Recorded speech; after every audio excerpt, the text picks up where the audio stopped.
You are now experiencing the digital life with Kevin Lockett.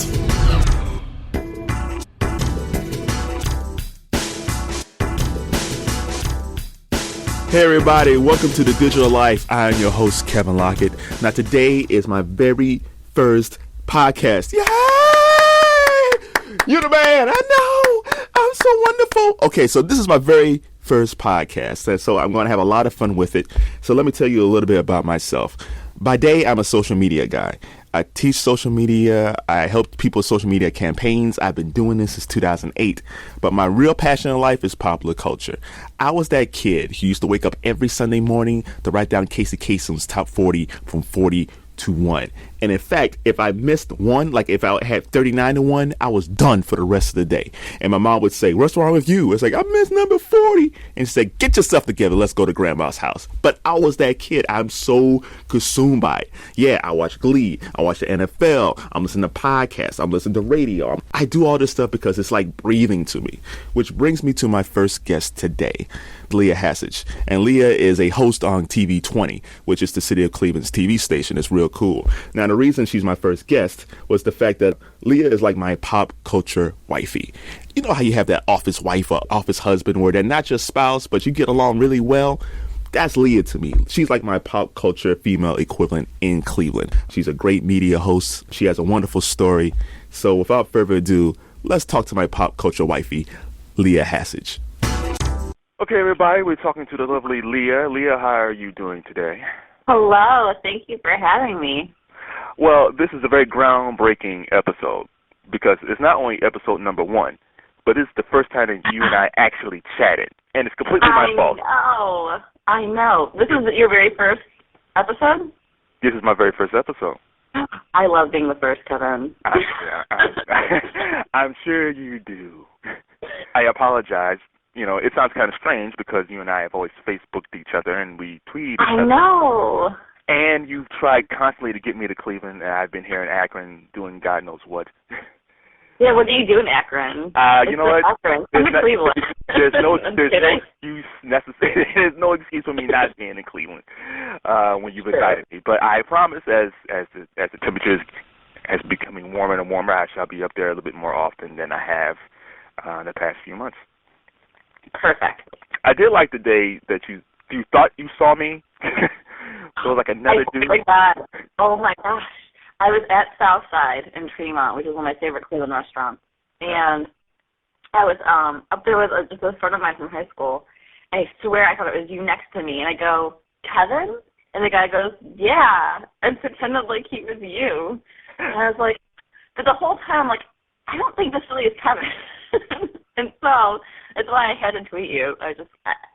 And it was not you. Wait. This guy actually said, "Yeah," when you asked him, Kevin? Yes. But, like, he looked like you, but I wasn't convinced it was you. Oh, so I was really confused. Man, I'm sure. Yeah, if I was him, I was like, "Yeah, I'm Kevin. Yeah, why not?" Yeah, I was totally hanging through Doppelganger. Oh. He's not as cool. I got to find that guy. I know. So let's get started. We'll talk about that later. Tell me about TV 20. TV 20 Cleveland, which I think is a fantastic thing. I wish Akron had its own TV station. I wish most cities had their own TV station, but because of budgets, they can't do it. But tell me about TV 20 Cleveland. TV 20 Cleveland is a City of Cleveland government station. So basically public access. We're run through Time Warner Cable in the City of Cleveland. We reach 85,000 homes on average. And we're not live except for when our city council meetings happen, which is very cool to watch if you love politics, if you're like me, if you're nerdy like that, and hear what their budget. Like this past week, we had the budget hearings all day, every day, live on TV. So if you want to know what's going to go on and who's going to get funding, who's going to get cut, and so forth, we have things like that. But then also, because we're not live and we can produce really good pieces, we have awesome shows like Listen Up Cleveland and the 60-Day Weight Loss Challenge, which I co-host. I'll be hosting next season as well. And that's just being Cleveland employees that are like Biggest Loser contestants and competing. And it's great because you know these people. You see them out. They are the guys that that fix your streets and are your local police and stuff like that. It's really fun. It's a really great station. And because I'm doing social media for the station as well, I'm trying to make it reach even more homes so people can really see how awesome Cleveland is and what we have to offer. Right. So tell me about the weight loss challenge. So how do you find your contestants for that? They, Kathy Allen, my boss, she's general manager of TV20. She puts out an email when we're getting ready for casting, because obviously being a City and Cleveland employees, she has access to a full blast to everybody, saying, hey, we're looking for our next contestants, and just kind of goes from there. Sees who's really serious about it. We can only pick so many, obviously, but yeah, it's just a simple, check your email listings if you're a City of Cleveland employee, and that's just how, it's really simple like that. And luckily, last season, which was my first season with the show, season 5, not a lot of people end up dropping out in the end, because I guess in seasons prior, it's kind of up and down, who can take it, who can't. Like anything else, like anybody else dieting, in life. But we had a really good group, and I made some really great new City of Cleveland employee friends. And I encourage you guys to check it out. If you just go to cityofcleveland.com, you can watch us live, or you go to my blog, lifewithleah.com, you can see the link to watch our online stream. And you can look at past episodes of the 60-day weight loss challenge, which was originally 90-day, and we're going back to 90 days for season 6. Yeah, I noticed that. It was first 90 days and then it went down to 60 days. Was it because the contestants didn't have enough time for the 90 days, or? No, season 5, this is the first time, because it fell taping-wise leading to the holiday season. We figured make it 60 days, that way it would air, the finale would be around Christmas and all that, but then everyone was on such a roll and so inspired that we decided to offer an extension, and they all want to do it, so we went back to 90 days. It was kind of like a last-minute thing, so it took them to do the challenges during the holidays instead of leading up to the holidays, basically, which is the biggest challenge of them all. I mean, who doesn't want to pass up Grandma's, cake? I do love Grandma's cake, I do. Right? So it made it more fun, though, because of seeing them going through all that. What's your favorite cake? Mine is this awesome, coconut cream cheesecake that my great-aunt Bet in North Carolina makes. That's my favorite. Yeah, mine is this, my grandma used to make this caramel cake, and it's just it was like a 3-layer cake, and it was just caramel mixed in. So it was oh. Yeah, it was fantastic. I mean, she's passed away, so I miss it very much. It's You need to get that recipe and carry it on, Kev. Well, I made sure before she passed away, I got a lot of recipes. I'm gonna try icebox pie, which basically is vanilla wafers and condensed milk and some lemony stuff. So I'm gonna try to do that this year. All right, now I'm getting my sweet tooth going. Yeah.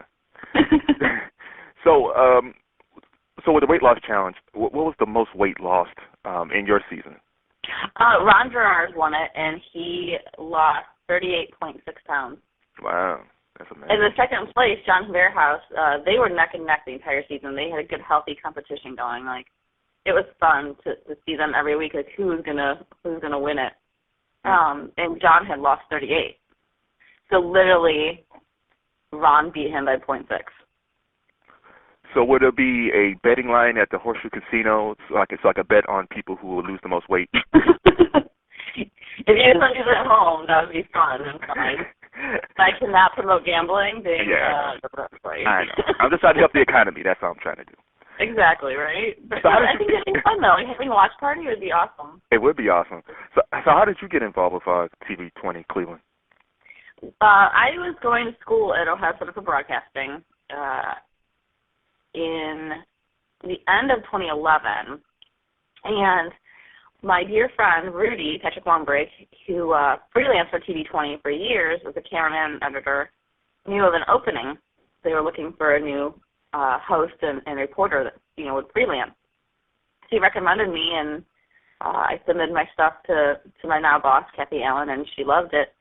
And actually, this Sunday, after Sunday, will mark my 1-year anniversary with the company, because my very first freelance reporting job was the Road to the Red Carpet event at Pickles and Frolic in downtown Cleveland, which is a big Oscar night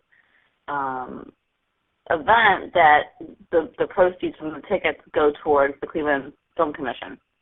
which is, they're the people that help get the Avengers in town and provide all that kind of stuff. And it's a really great event. But I'm covering it again tomorrow, and I'll mark my 1 year. Wow. It's been great. Well, congratulations. Thank you. But, yeah, it was perfect because freelancing while I was in school and bartending on the weekends and going through all that, interning, it was a perfect segue. And then when I graduated in August of last year, 2012, they made me full-time in September. So it's been awesome. So what's your classic Leah drink? So if I don't drink, but if I did, what would you make for me? Oh, see, that's hard because it just kind of depends on the person and their mood and all that. And I never found myself to be a mixologist. I was much more the shot and beer kind of bartender. I have friends that are really big on crafting, and I give them so much credit. Like, that is an art. The muddling and using, fresh ingredients and all. I do not have that knack. Like, I'd rather just make you a margarita on the rocks or Long Island and call it a day. Well, I mean, that is a skill because, I mean, the bar is so loud. You're getting so many different orders. People are yelling. So the ability to get the order, make the drink, get it right, and keep the customer happy is very difficult. Yeah, it's not an easy job whatsoever. People think it is, and it's not. But yeah, like me as a drinker, I don't really drink. I'll try a crafted cocktail at a lot of places just to have one and kind of see what they've infused and stuff. But at the end of the day, I'd rather just have a Crown and Ginger or a beer or a glass of wine and chill. Yeah, I got my Sierra Mist. I'll just sit back and watch the fun unfold. That's good, though. That's good. Okay, I was checking your blog, Life of Leah, and there was a point right before you went to the Ohio Broadcasting School where you felt like that you needed it, that changed things. Yeah. I know you felt like you were getting older and you had to do something, but was that the main issue? I mean, you just felt like, I need to do this, it's all or nothing because I don't want to have any regrets? I mean, is that how it went? Actually, it was very kind of serendipitous how I ended up going back to school. It had been weighing on me for a few years, and actually I saw a psychic, which I think I put that in the blog, I can't remember. I'd seen a psychic years ago, and she saw me going back to school. And so I just had my mind on my mind, because I dropped out years ago, and I was like, I don't know, like I really miss TV, and I really want to do TV, and acting just wasn't fulfilling, this passion. I love acting, but there's something was missing. And I had gone through a relationship with a man that in the industry, but not TV, outside of TV, but still media. And at the time when I was dating him, I was bartending, and he kind of made me feel like I couldn't do it. Like I couldn't go back and do it, and I don't know. Long story short, we broke up, and I started doing 3 Olives vodka promotions. My dear friend was actually my boss. And so months after I broke up with him and school had been weighing on my head, I had to run to the mall to grab a article of clothing for my costume, because we wore costumes for 3 Olives. And as I was walking out of the store, it was the weirdest thing. Like, I had nothing in particular on my mind, just walking out of the store, and all of a sudden this thing hit me saying, you need to go back, you need to be in broadcast, that's where you're meant to be. It just hit. I know it sounds so weird, but it's just one of those epiphanies that just hits you. So fast forward later that day, I get in the car to go out and do a promotion, and my best friend was driving the car, my boss, and she's like, don't be mad at me. Because I sat in my chair, and I'm like, what did you do? And she was like, I pretend to be you and signed up to get you information for Ohio Center for Broadcasting because I really feel like you should be doing that.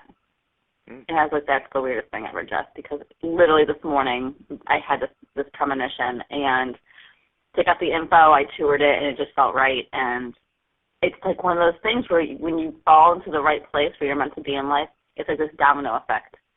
Everything just started happening. I landed internships in radio and TV like right away, and everything just started kind of coming to me that I may have subconsciously pushed away for years, and I finally found my place. That's all it kind of fell about.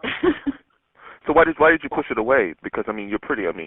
from our conversations of what I've seen, I mean, you're a natural. I mean, you love popular culture and you love media.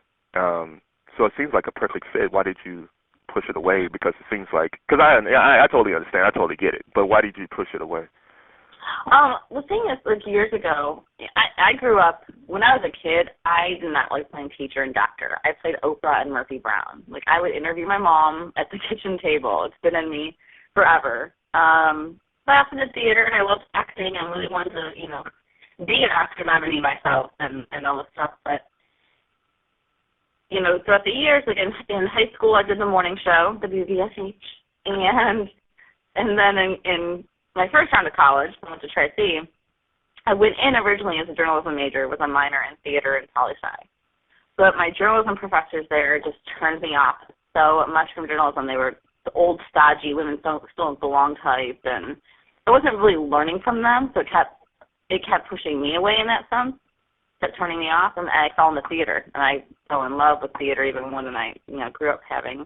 And so I kind of put all my energy in that. And then in 2004, I had won a contest that MTV and Cox Cable was doing to be the next Choose or Lose news correspondent, because obviously 2004 was an election year.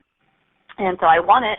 They flew me to New York. I trained at MTV Studios for a week, came back, and got to do my own segment on Hometown Highlights on Cox Cable every month until after the election was over. And I loved it. I loved getting to finally be on TV and all that. But at the same time, like, there were certain politics that I just didn't understand at the time as far as TV goes. Like, I could cover the Bush rally, but I couldn't cover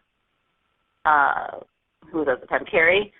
And, you know, I couldn't cover the VP debates, but they were sending me to try to see for the councilman or whatever election, but no one was there because they were all the VP debates. There's just certain things I was just like, I don't know if I'm cut out for this. I'm too brash. I'm too independent. I don't like being told what I can and can't cover. And that's not on them. I mean, they were just doing their job. But I was 21. I was so young, so kind of naive, kind of, I don't know. And every time I thought about journalism school elsewhere, I would get reminded by my mom, like, you know, when you get your start, like, even Oprah had to go out to Iowa and report about the corn shuckings and all this. I was like, I don't want to do that. I just kept fighting it. Like, I don't want to have to go where I don't want to be. And they're like, well, that's how you get your start. And I'm like, I don't want to do that. So eventually I just dropped out and I just acted. I was an actress and modeled locally. Nothing huge, but I got work and bartended and just lived my life. I lived my crazy 20s with my friends and I was in a relationship for a while and, you know, as a musician, and it was just fun. I just had fun and kind of just put it out of my head I was just going to be an actress, and I was just bartending, and then until I had that premonition, everything was kind of cut and hit, and I just had that change. You know, as I said, subconsciously, I think I just pushed it away because I want to do what I want to do, and which is so stubborn and ridiculous, but it all ended up working out, luckily, in the end. And it has worked out because now you have your own show, Listen Up Cleveland, you know. Right, which I don't feel like I could be the reporter and host I am now if I hadn't pushed it away and gone through all that stuff, because if I had been in school and my path had gone, you know, a different direction, I wouldn't know all the local musicians I know and designers to contribute to my show now, and I wouldn't have all this life experience behind me, because I think as much as you do, I think education is important and you learn so much in school. Nothing beats life experience. No, you're right. Because I see people all the time. I always look at rush hour, and I see how people just speed their way out of their jobs around 4:30. And, you know, people got to work, and, you know, sometimes you can't do what you love. You guys got to pay the bills. Right, exactly. But when you do find people who love their job, I mean, they're there till like midnight or 11 o'clock. It's not even work to them. And I know everybody can't have that, but, you know, I always tell kids all the time, but there's something that you love to do, even if you take a detour, always keep an eye on it. Even try to do it part-time or even as a hobby, but always try to sharpen your skills in that, because you don't know when that opportunity is going to come about. Exactly. And it's like that saying goes, that famous quote where, I might butcher it, but when you're doing what you love, you never are working, or you never work a day in your life. You know what I'm talking about, that quote? because that's how it feels. Like, I don't feel like I'm working 24/7, technically, but I love what I do. I love media. I love broadcast. I love getting to meet people and know people and learn about people. And social media, while it can be the devil, it can be obnoxious, at the same time, it's such a blessing and such a great way to connect with people. Like you, like, who is to say we would have met, you know, up here in Cleveland or down in Akron at some point, but because of social media, we've got to know each other, which is amazing. It's awesome. Well, the intro to the show, you'll hear it, but I was saying how the only reason we connected on Facebook because it was like a friend of somebody, and I saw wrote something. I forgot what she wrote, and I was like, oh, I think she has a little pop culture slant to her. Let me check this out because I didn't know you. I had no idea who you were, and then you befriended me, and you know, and we started, you know, talking to each other. I mean, typing each other. But right. But yeah, that would have never happened because of social media. And the one thing I do like what you do is that you promote other like photographers and different businesses around the area, which I think, which is the positive thing about social media, is that you're able to recommend businesses, photographers, fashion designers to people who otherwise might not know who they are. Right. Yeah, and I love promoting I have a lot of really talented friends in all different businesses, and I love just being able to promote them. You know, I think it's important. I think you have to share the love. So tell me about Listen Up Cleveland. Listen Up Cleveland seems like a fun show. You know, you look very happy. From what I've seen, it looks pretty cool. So tell me about it. Listen Up Cleveland. It's my very first show, brand new, on TV 20, and I focus on music and fashion in the city of Cleveland. So the first part, it's a half-hour show. The first part, I had a musical guest or someone in the industry in the studio. And then the second part, I'm at a clothing store, design studio, you know, stuff like that, focusing on the latest in fashions in Cleveland and where you can go shop and find stuff. Because we have so much great stuff here in Cleveland, a lot of talent, and I'm blessed that I get to cover it. I get to do my thing. My boss, Kathy Allen, she really entrusted me with this. And this has been in the making, I could easily say almost 30 years because I wanted my own show forever. But she originally told me I could have my own show a month into me freelancing there, so last March. So this has been almost a year in the making. And but it wasn't until I got full-time that I got to really put everything together. And the set you see, it's all my baby. And it's just all my concepts. But luckily, I have Rudy and Henry behind me as well, creating and editing and you know, getting everything together for me. I can't thank them enough. And then my friend Dave Brooks, he and Freddie DeMarco put together my theme song. I called Dave the second I found out he had my own show, and I was like, "Will you please make my theme song for me?" And within a night, he had it. Like, he just jumped on it, and it's fun. It's very, very mellow and cool. So yeah, but you guys check it out. It's this episode right now, episode 1, will continue to run tonight at 7 p.m. and tomorrow Sunday at 8 a.m. and 7 p.m. You can go to lifewithleah.com to get that link, that blog link, to go directly to the online stream. And then episode 2 will premiere in a couple weeks. And how many episodes is it for the first season? Or do you I'll have 6 in all. Okay. I'll have 6 episodes. Because then we'll set the Weight Loss Challenge season 6. So. Yeah, you're pulling double duty. Yeah, I'm so excited. Yeah. Season 6 is going to be a really good season. I don't want to give any spoilers away yet, so stay tuned. But it's going to be even better than the last. Spoilers, like Joan Collins is going to pop up in there. Oh my God, it's Joan Collins. What is she doing on the Weight Loss Challenge? Oh, I love it. I wish. I so wish. Actually, I want to see Joan Collins on Dancing with the Stars. I think she would be an interesting character. You know, she probably wouldn't listen to anybody. She probably that's the best part. That's where TV comes in. That's the best part. Would she be Joan Collins or would she be a Larrington character, Dexter Carrington Lockett? Well, if we can't get Joan Collins, can we at least get the other one, the blonde? I'm going blank on her name. She dated Yanni forever. Oh, you mean Crystal? Yeah, but I can't think of her name in real life though. She's still phenomenal. Because we haven't seen her in a long time. I saw an interview with Michael Simon, and he said chefs come into town to see him. He always takes them to the West Side Market. Mm-hmm. To show him, he's like, hey, I want to show you that Cleveland's not what you think it is.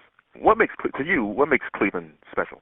It's all of it. Like, I grew up in South Village, which is about 10 minutes from downtown, south of downtown. And I remember being in the upstairs window in the back of the house, watching Key Tower being built. And up until then, Terminal Tower had been the tallest building in Cleveland. And I remember crying, going, how could they make something bigger than Terminal Tower? I just loved our skyline. And now I see, the beauty of Key Tower being added to it. There's something comforting about Cleveland, and probably because I grew up in it.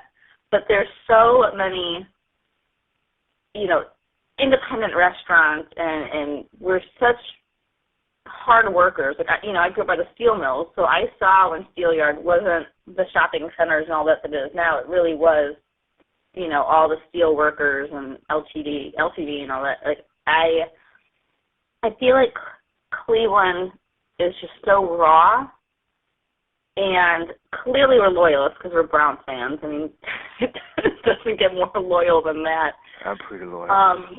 That's the thing. Like, Cleveland, to me, it's a city that isn't really always. It hasn't been reinventing itself till recently. We're not really a city of reinvention, but we are a city of strength.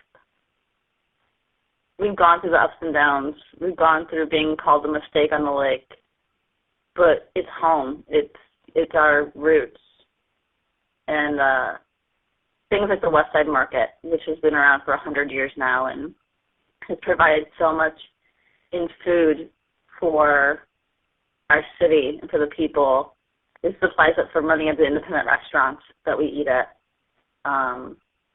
Things like Tower City, which luckily the Horseshoe Casino got put in with it, which is helping, give that resurgence. But there's so much beautiful architecture. Like, I can't pinpoint one thing about Cleveland. It's just Cleveland is, to me, it's my Terra and I am Scarlet, and so I feel the roots underneath my feet. So I just love it, period. And, I can't pinpoint one thing about it. It's just, get your butts up here and visit. See for yourself why it's so awesome. I like how you threw in a pop culture reference with Terra and Gone with the Wind. That's how I've always felt about it. Like, I've said that exact statement about Cleveland since I was little. Like, when Cleveland wasn't considered cool, like, even Clevelanders weren't loving it like they are now. Like, everyone loves Cleveland now.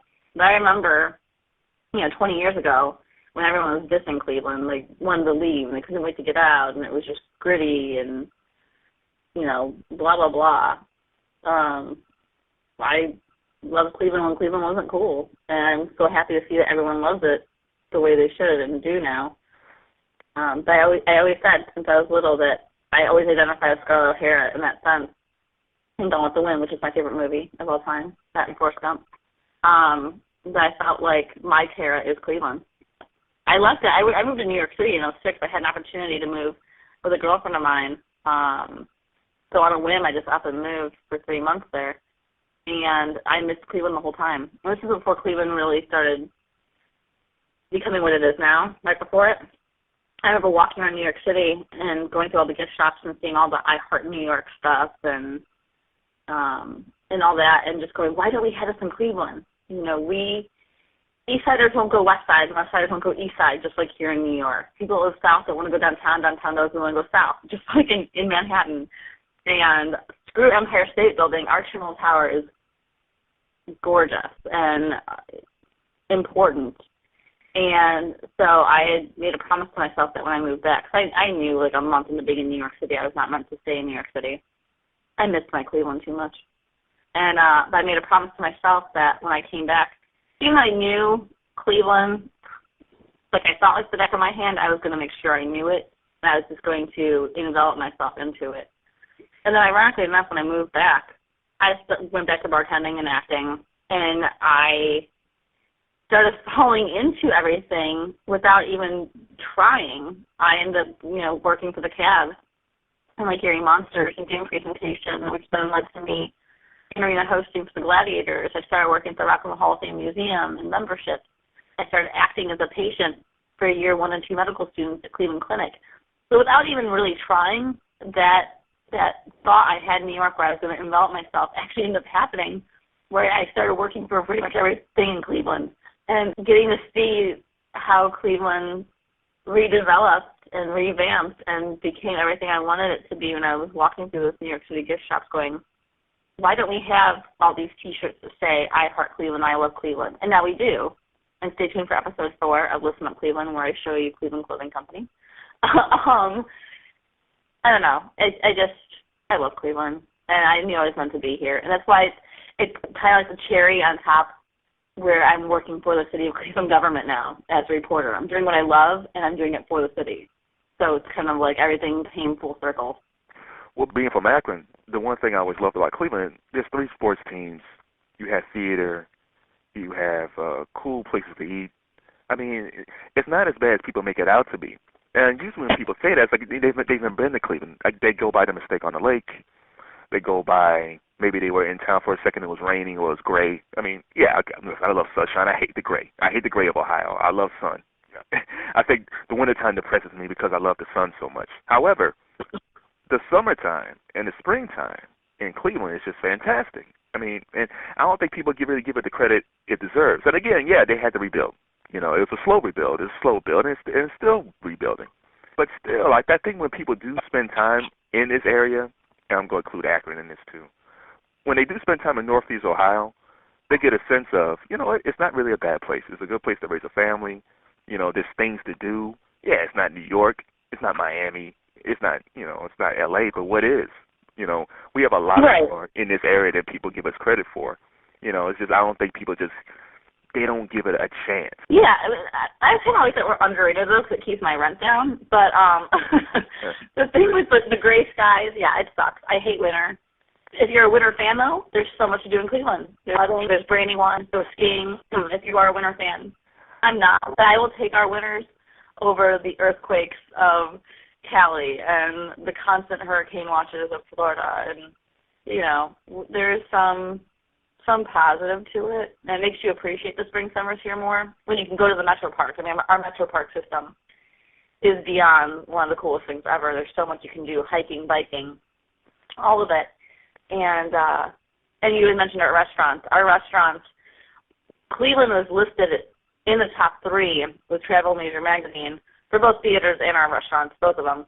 And then just this past week, I don't know if you saw Kevin online, you may have, but 3 of our chefs, Michael Simon, Jonathan Sawyer, and Zach Burrell, who I love and adore all of them. I think they're so great, and their restaurants are fabulous. They are all James Beard nominees this year. They all got ranked for top, you know, chef of the year. And it's just such a testament to the talent that we have here. Yeah, our sports teams are up and down, but guess what? Not every team is going to win every year. Yes, it's been a long time. Yes, we haven't done the Super Bowl, but we're going to get there. If the Aints can do it, we can do it. Cavs had their glory days, and they're doing great again now with Kyrie Irving. Mm-hmm. He's really bringing us back. I'm not fond of the talk of now LeBron sees how great Kyrie is, and now he wants to come back from Miami. I'm still very bitter. Like, everyone tells me to get over it. I'm not going to get over it. I know. He dumped us on national television. He's like that awful ex-boyfriend. He is that ex-boyfriend that dumped you on national television, said, hey, that grass is green on the other side. I'm going to put a ring on somebody else. And then when that didn't pan out and go the way they thought it was going to go, they want to come back and think that you're just going to forgive them and it's going to be all hunky-dory. No. Don't take you back. Go play elsewhere. So why should people tune in to watch TV 20 Cleveland? TV 20, our motto is We Are Cleveland. And we focus on the important issues going on within our government, and then we also have the fun, like with Listen Up Cleveland. Sierra Nelson, one of our reporters, she has Sierra Connects. Christian Patterson has the Inside Sports Report. So there's fun stuff on our station as well. But tune in if you really want to see what's going on with the city of Cleveland, with our government and how we're rebuilding and all the economic development and all that stuff that I love, you know. It's just stuff that you're not always going to get on the network TV stations where everything's kind of, you know, fast-paced and live, but at least us, we run the same programming all week. So if you happen to miss it today, you have a chance tomorrow. And finally, what gadgets do you use on a regular basis, professionally or personally? I would crumble and die if I did not have my cell phone. And I know it sounds very obnoxious or first world of me, but I really couldn't. It's my internet, it's my news, it's my connection to the people I love. That is my number one gadget. Other than that, I don't think I really have any other gadgets that I have to have, you know. What type of cell phone do you have? Oh, I'm an iPhone girl. I'm totally Apple. Yeah. And then the next month, hopefully, I'll be getting the 5 when I can get my upgrade. What did you have prior to the iPhone? What did you use before? Was there life before iPhone? Seriously. I think the phone before iPhone I had was my Blackjack. It was like the AT&T version of BlackBerry. It was like another form of BlackBerry. I had a Blackjack for a while, which I thought was the greatest thing ever until iPhone came out. Yeah, so that move when you went from the Blackjack to the I was iPhone. scared because I was like, I don't know if I can do this touch screen. What if I lose everything? And then I fell in love with it. And I have lost all my contacts and pictures at one point when I didn't know how to sync my phone to my computer a little over a year ago. So once you lose everything in your phone, you just learn that you move on. It's not as scary anymore. But now I can't imagine not having a touch screen, not having an iPhone, you know. I had Blackjack. I mean, I remember my very first phone. Wasn't quite the Zach Morris phone, but I had the little blue Nokia. Oh, look at you. Yeah. I was like 18 or 19. I graduated from high school before I got my first cell phone. I wasn't allowed to have one before that. I had to be, you know, working enough to pay the bill, and I wasn't just going to be handed a phone or a pager. I was not allowed to have a pager either. Yeah, Sky Pager, that was funny. I went through a thing recently where I had to ship my Android back, and I actually went through withdrawal symptoms. Like I was reaching for something that wasn't there.